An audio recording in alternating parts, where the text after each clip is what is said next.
मकाबियों का ग्रंथ अध्याय 14। सिमोन की यश गाथा। राजा देमेत्रियस के 172वें वर्ष अपनी सेना एकत्रित कर मेदिया गया, जिससे वह त्रिफोन से लड़ने में वहां से सहायता प्राप्त करे। जब फारस और मेदिया के राजा अर्सकेस ने यह सुना कि देमेत्रियस उसके देश के भीतर आ गया है, तो उसने अपना एक सेनापति भेजा जिससे वह उसे जीवित ही पकड़ लाए। वह चल पड़ा और उसने देमेत्रियस की सेना को पराजित कर देमेत्रियस को बंदी बनाया और उसे अर्सकेस के सामने ले आया। उसने उसे बंदी गृह में डाल दिया। सिमोन के शासनकाल में यहूदा भर में शांति का साम्राज्य था। वह लोगों के कल्याण के लिए सक्रिय रहता था। जनता उसके जीवन भर उसके अधिकार और वैभव से संतुष्ट थी। उसने याफा को अधिकार में कर अपने राज्य का विस्तार किया। उसने बंदरगाह बनाया और समुद्रों के द्वीपों का मार्ग खोला। उसने अपने राष्ट्र की सीमाओं का विस्तार किया और अपने देश का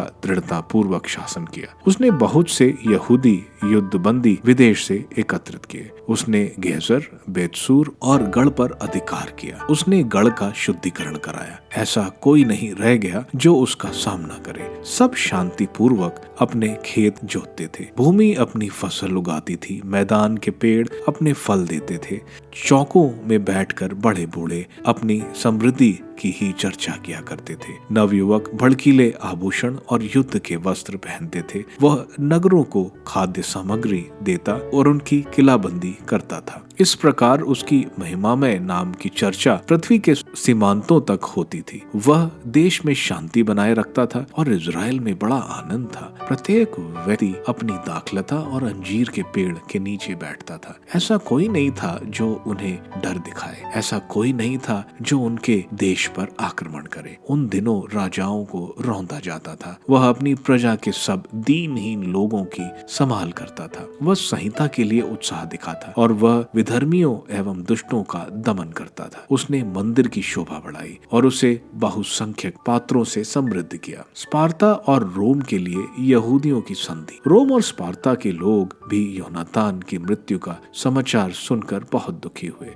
जब उन्होंने यह सुना कि उसका भाई सिमोन उसकी जगह प्रधान याजक बन गया है और देश सदा नगरों का शासक है, तो उन्होंने उसके भाई यूदा और योनातान के साथ मित्रता और संधि का जो संबंध स्थापित किया था, उसे दोहराने के लिए उसके पास कांसे के पत्रों पर लिखा हुआ पत्र भेजा। उसे यरूशलेम में सभा के सामने सुनाया गया। स्पार्ता वासियों के पत्र की प्रतिलिपि इस प्रकार है। प्रधान याजक सिमोन, नेताओं, याजकों और अन्य यहूदियों, अपने भाइयों को स्पार्ता के पदाधिकारियों और नगर का नमस्कार। आप लोगों ने हमारे यहाँ जो दूत भेजे, उन्होंने हमें आपके यश और आपकी प्रतिष्ठा के विषय में बताया। उनके आगमन से हमें बड़ी प्रसन्नता हुई। उन्होंने हमें जो बताया उसे हमने परिषद में कार्य विवरण में इस प्रकार लिपिबंद किया। अंटियोक के पुत्र निमुनियस और यासोन के पुत्र एंटिपटोर हमारे यहाँ यहूदियों के दूत के रूप में इस उद्देश्य से आए कि वे हमारे साथ मित्रता का संबंध फिर से स्थापित करें। जनता ने उन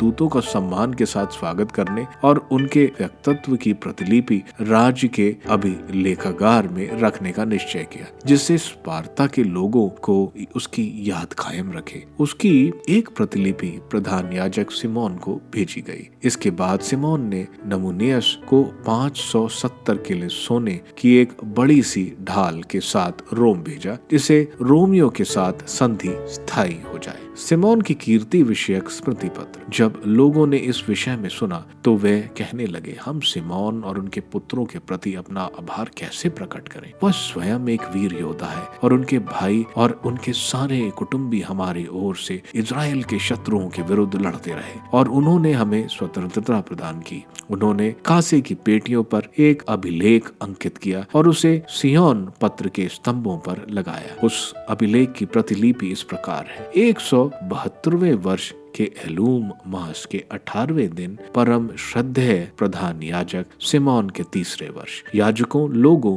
राष्ट्र के शासकों और देश के नेताओं ने मंदिर के प्रांगण की सभा में निम्नलिखित बातों पर विचार किया। जब देश भर में लड़ाइयां चल रही थीं, तब सिमोन ने, जो मत्थाया के पुत्र और यहोयारीब के वंशज हैं, और उनके भाइयों ने मंदिर और संहिता की रक्षा के लिए अपने को खतरे में डालकर अपने राष्ट्र के शत्रुओं शत्रुओं का सामना किया और इस प्रकार उन्होंने अपना राष्ट्र गौरवमय बनाया। योनाथान ने राष्ट्र में एकता की स्थापना की और वह उनके प्रधान याजक बन गए। जब वह अपने पूर्वजों के पास दफनाए गए तो यहूदियों के शत्रु घुसकर उनका देश लूटना और मंदिर पर अधिकार करना चाहते थे। उस समय सुमोन अपने राष्ट्र के लिए लड़ने को उठ खड़े हुए। उन्होंने राष्ट्र सेना की सज्जा और सैनिकों के वेतन के लिए अपनी व्यक्तिगत संपत्ति का एक बड़ा भाग खर्च किया।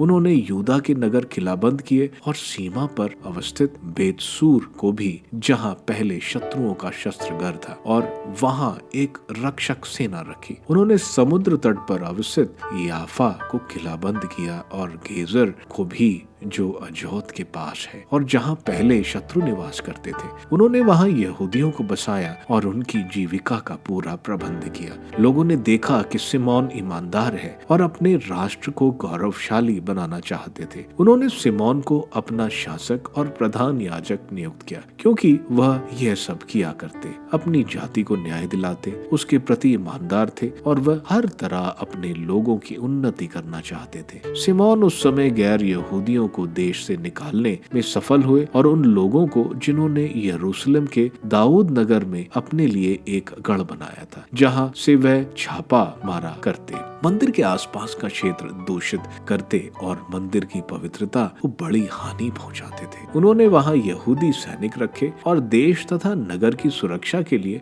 उसे सुदृढ़ बनाया तथा यरूशलेम की चारदीवारी और ऊंची कराई। तब राजा देमेत्रियस ने प्रधान याजक के पद पर उनकी नियुक्ति की पुष्टि की। उन्हें अपना मित्र बनाया और बड़ा सम्मान दिया। ने सुन रखा था कि रोमी यहूदियों को अपने संधिबद्ध मित्र और भाई मानते हैं और सिमोन के राजदूतों का वहां बड़े आदर से स्वागत किया था। वह यह भी कि यहूदी और याजक इस बात पर सहमत हैं कि जब तक कोई निष्ठावान नबी नहीं होगा तब तक सिमोन ही लोगों के शासक और प्रधान याजक रहेंगे। उसने यह भी सुना था कि वही उनके सेनापति और मंदिर के प्रबंधक हैं। उनके सब निर्माण कार्यों, प्रदेश, शस्त्र भंडार और गणों के अध्यक्ष हैं। सभी उनकी बातें मानते हैं। देश भर की राजाज्ञाएं उनके नाम पर निकाली जाती हैं और वह बैंगनी वस्त्र और सोने के आभूषण पहनते हैं। जनता और याजकों में किसी को अधिकार नहीं कि वह इस व्यवस्था